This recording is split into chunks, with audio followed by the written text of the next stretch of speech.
안녕하세요. 제 이름은 세정이고요. 마음 공부와 자아 성찰에 대한 이야기를 하고 있습니다. 오늘의 주제는 마음으로 몸을 치유하기입니다.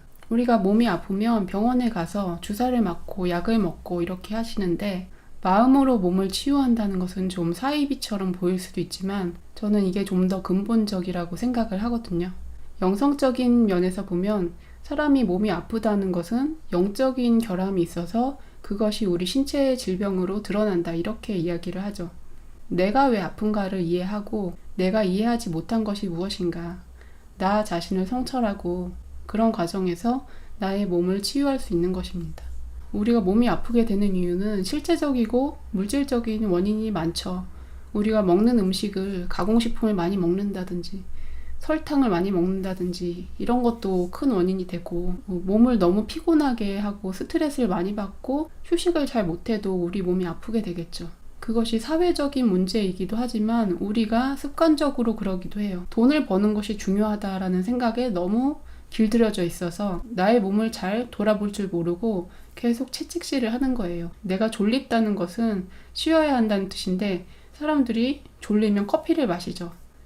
그럼 잠깐 각성이 돼서 일을 할 수가 있어요. 그렇게 되면은 내 몸은 휴식을 못하죠. 그만큼 점점 더 힘들어지고 면역이 떨어지고 그런 문제가 있죠. 일을 하고 집에 오면 피곤하니까 밥 먹고 씻고 편히 쉬어야 되잖아요. 내 몸은 나한테 쉬자고 그러는데 내가 그걸 무시한 거죠. 내가 쉬지 않고 저거 재밌어. 나의 뇌는 재미를 추구하기 때문에 저거 재밌어 하고 가서 피곤한데도 막 열심히 밤새 게임을 해요. 그럼 내 몸이 망가지는 거죠. 나의 몸을 무시해서 질병이 생긴 것이기도 하고, 또 나의 감정을 무시해서 질병이 생기기도 하죠. 나의 감정을 무시하면 그 거부당한 감정들은 나 자신에 통합되지 못하기 때문에 나의 몸에 에너지체에 붙어 있어요. 그걸 사념체라고 하죠. 나의 몸의 오라에 부정적인 기운이 붙게 되고, 그것들이 많아지면 기운이 잘 통하지 못하고 건강에 문제가 생기는 거죠. 나의 감정에 대해서 잘 지켜봐주고 이해해주고 받아들여주고 그것을 해주는 것도 중요해요. 나의 마음속에 어린아이가 이런 생각이 들었는데 그것을 무시하고 그거는 어리석은 생각이야, 나쁜 생각이야, 이렇게 저항하면 안 되고요. 있는 그대로 그래, 그렇게 생각할 수도 있어, 이렇게 계속 이해를 해줘야 되는 거예요. 나의 몸의 요구를 무시를 하면 안 되고 나의 감정의 요구를 무시하면 안 되고, 또 어떤 게 있냐면 다른 사람을 무시를 하면 안 돼요. 우리가 잘못 저지른 일들, 우리의 신고의 삼업이라고 하죠. 몸으로 저지르는 일, 입으로 저지르는 일, 생각으로 저지르는 일, 이런 것들로 업장을 지을 때 그것들이 또 질병의 원인이 될 수가 있어요. 그래서 바른 생각을 하고 바른 말을 하고 바른 행동을 하도록 항상 알아차리고 수행하고 그런 것이 중요하죠. 그런 것을 게을리하고 내가 양심에 거리끼는 일을 많이 한다, 그렇게 살아갈수록 언젠가는 그것이 똘똘 뭉쳐서 나의 몸에 질병이 되는 것이죠. 가벼운 질병은 현생에서 나오는 것이고 아주 무거운 질병은 전생에서 오는 것이고 또는 조상의 업장에서 올 수도 있고, 그렇게 얘기를 하죠. 우리가 질병에 대해서 잘못 이해하는 태도가 있죠. 내가 왜 하필 이런 증상이 생겼는지 그 증상이나 질병에 대해서 거부를 할 수가 있어요. 내가 받아들이지 않고 무시해서 그 질병이 생긴 것인데 그것을 계속 벽을 세워놓고서 밀어내고 있다면 그 질병이 점점 더 커질 수밖에 없는 거죠. 이 질병을 내가 끌어안고 이해하고 사랑으로 녹여줘야 되는 거예요. 어떤 증상이나 질병이 생겼을 때 어떤 원인에서 그것이 발생한 것인지 정확히 이해하기는 어려워요. 하지만 그것을 있는 그대로 사랑하고 받아들이고 이런 자세는 가능하다는 거죠. 원인은 모르지만 그것을 인정하고 사랑해 보세요. 그 영성 도서 중에 원주민에 대한 서적에 보면 이런 내용들이 많이 있거든요. 마음으로 몸을 치유하는 그런 내용들이 있는데요. 이런 거. 무탄트 메시지, 구르는 천둥, 우르릉 천둥이 말하다, 이런 책들에 보시면 인디언에는 치유사가 있거든요. 치유사가 가서 치료를 해주는데 간단한 의식을 하기도 하고, 치유하는 원리가 기도예요. 대부분 정신력으로서 기도를 해줌으로써 치유를 하는 거예요. 이 책에 무탄트 메시지라는 책에는 그런 방식이 나오거든요. 어떤 남자가 다리를 다쳤는데 여자 치유사하고 주변 사람들이 거기서 기도를 해주는 거예요. 그 사람의 다리에 대해서 지금까지 수고했다. 정말 고맙다. 이런 기도를 해줬어요. 다리를 크게 다쳤었는데 놀랍게도 며칠 지나지 않아서 그게 회복이 됐다는 거죠.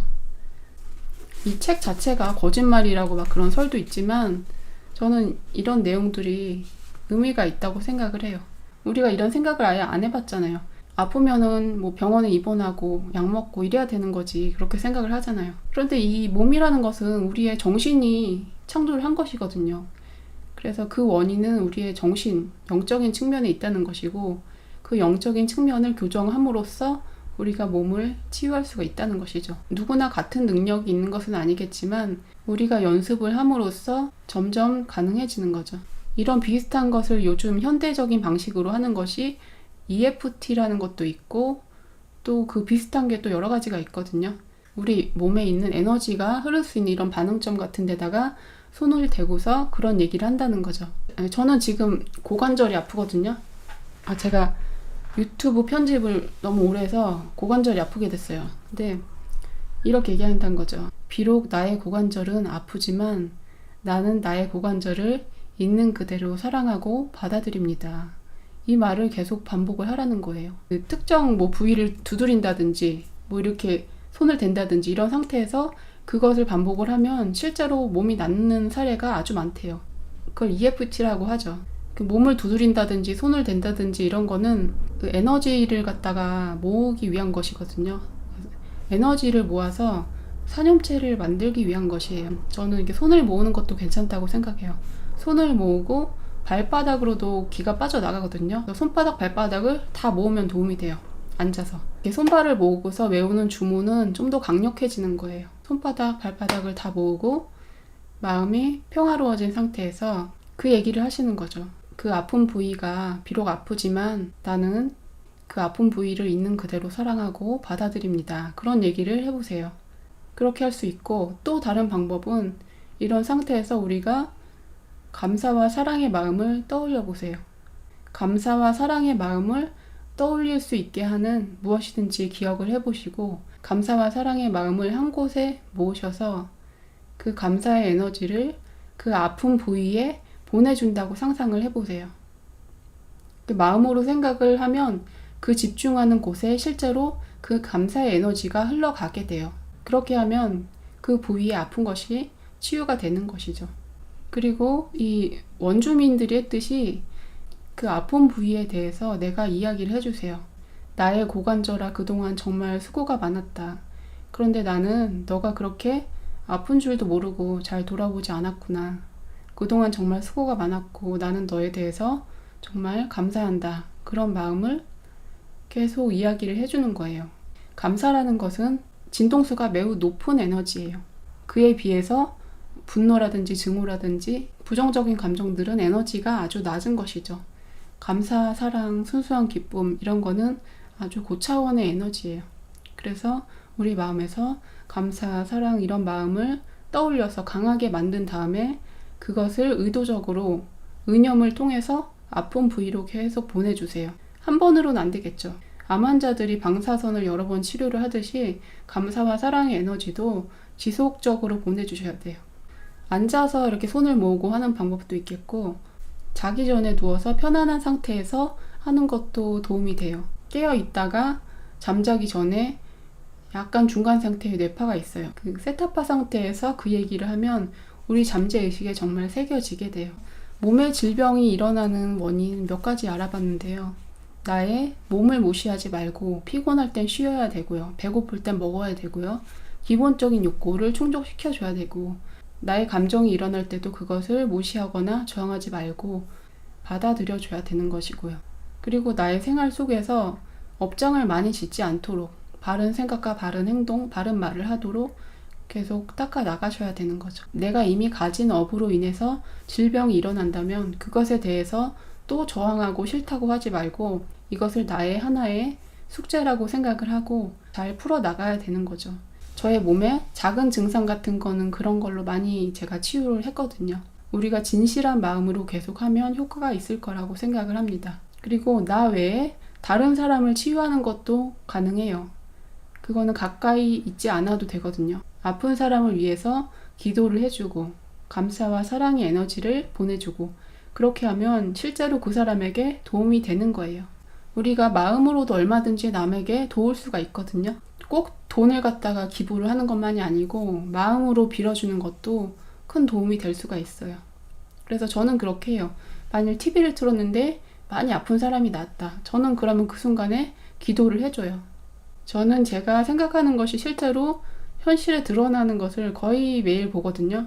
동시성이라고 하는데 손가체의 능력이 조금씩 깨어나고 그런 사람들은 창조 능력이 더 많아진다고 하잖아요.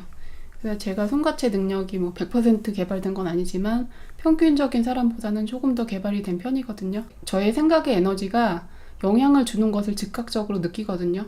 제가 시장에 갔는데 어떤 할머니가 쓴바귀 뿌리를 놓고 파는 거예요. 근데 저는 저걸 보고 먹고 싶다 이 생각을 했어요. 그런데 그걸 사오면은 저 혼자 먹을 거니까 또 안 사게 되더라고요. 그래서 사고 싶다 이런 생각을 또 하고 있었는데 곧바로 옆에 있던 아줌마가 이건 뭐예요? 하고 물어보고 또 어떤 아줌마가 와서 곧바로 이거 주세요 하더니 사가는 거예요. 그동안 계속 못 팔고 있었는데. 그리고 공원에 가서 저기 페인트 칠을 안 해놨네. 저거 해야지 깨끗할 텐데. 그렇게 생각을 하면 그 다음번에 가놓으면 칠을 해놨어요. 그런 식으로 제가 원하는 걸 즉각 해주더라고요. 제가 또 어렸을 때 먹던 음식 생각나고 아이들 간식도 필요하고 이러니까 김말이가 먹고 싶은데 김말이 파는 데가 없네. 그 생각을 잠자면서 해요. 그 생각을 하면 우리 집 바로 옆 건물에 떡볶이 김말이 파는 가게가 생겼어요. 이런 얘기, 심상화에 대한 얘기를 하면 정말 끝이 없어요. 어렸을 때부터 그것에 계속 연속이었기 때문에 제가 치유를 하는 것에 대해서도 내가 마음을 모으면 된다는 것을 이해를 하고 있어요. 그래서 내가 저 사람이 치유가 되면 좋겠다. 진실한 마음으로 빌어주는 거죠. 여러분도 그런 기도를 해주시면 다른 사람에게 큰 도움이 될 거예요. 그리고 자기 몸을 치유하는 데도 그 능력을 계속 쓸 수가 있어요. 제가 이런 얘기를 한다고 해서 제가 응급환자한테 그걸 하고 있으라는 얘기는 아니고요. 기도를 해서 치유할 수 있는 능력이 자기 영적 능력에 따라서 차이가 조금씩 지죠. 그래서 아프다고 무조건 이 방법만 계속 쓰고 있어라. 그러면 안 되고요. 치료를 받으실 건 받아야죠. 하지만 여러분이 이런 능력을 개발하면 스스로 어느 정도는 치유를 할 수가 있는 것이고요. 자기 몸과 자기 마음을 좀 더 이해할 수가 있게 되는 것이죠. 내가 나 자신과 소통이 잘 돼야 되는 거예요. 내가 나를 이해하고 받아들임으로써 내 몸과 마음이 건전하게 유지가 되는 것이죠. 지금 당장 아픈 데가 있다면 제가 알려드린 방법을 써보시고요. 주변에 아픈 사람이 있다면 또 그 사람을 위해서 기도를 해보세요. 우리가 진심으로 소통하고 기도를 한다면 분명히 효과가 있을 거라고 생각을 합니다. 제 영상 도움 되셨다면 구독, 좋아요, 댓글 남겨주세요. 감사합니다.